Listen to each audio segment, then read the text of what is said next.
The singer Annie Lennox has been promoting Walk in Her Shoes, Care International's campaign between Mothering Sunday, which was the 6th of March 2016, and International Women's Day on Tuesday the 8th. It centres around women and girls having to walk miles to bring water back to their family in the village. Water is such an important resource. In the book of Genesis, we read about Isaac digging wells. Much later, King Hezekiah brought water by conduit into Jerusalem. In his Lamentations, Jeremiah complains that those expelled from Jerusalem are now having to buy their water. But Annie Lennox says disempowered women and girls around the world face unimaginable challenges. There is still so much more to be done in terms of creating transformative change towards a fairer and more equitable world. That is why I'm joining the Walk in Her Shoes in solidarity with women and girls worldwide who bear the brunt of the burden of poverty. Now, listening to Annie Lennox, you might be forgiven for thinking men in an African village are swanning about in Armani suits and driving the latest Mercedes-Benz while their wives scratch around in rags. Actually, the brunt of the burden of poverty falls on a whole family: husband, wife and children. So why focus on women and girls as if no one male matters? One uncomfortable answer is that images and heartrending stories of women and girls raise more cash for charities such as Care International than those of men and boys. Unless they're very young and appealing boys, of course. And its advertising works. The latest accounts show that in their last financial year, Care International raised a cool £51 million. They had cash reserves 10 grand short of 18 million.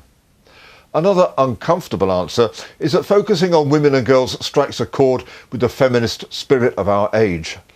The Care International website features a young girl who dreams of being a nurse but has to trek miles to collect water instead of going to school. What is her brother doing? I expect he is out in the field working just as hard, his dreams of being a doctor equally unfulfilled. The specialist charity WaterAid puts it like this. In many of the countries where we work, families split the duties necessary to survive. Traditionally, men will try to earn income or build a livelihood through agricultural or manual work. Women will collect water, cook and look after children. So if women and girls are having to walk miles for water, the answer is not some feminist women's empowerment programme. It is the appropriate technology of a borehole and a hand pump in the village. To her credit, the broadcaster Sandy Toksvig gets it.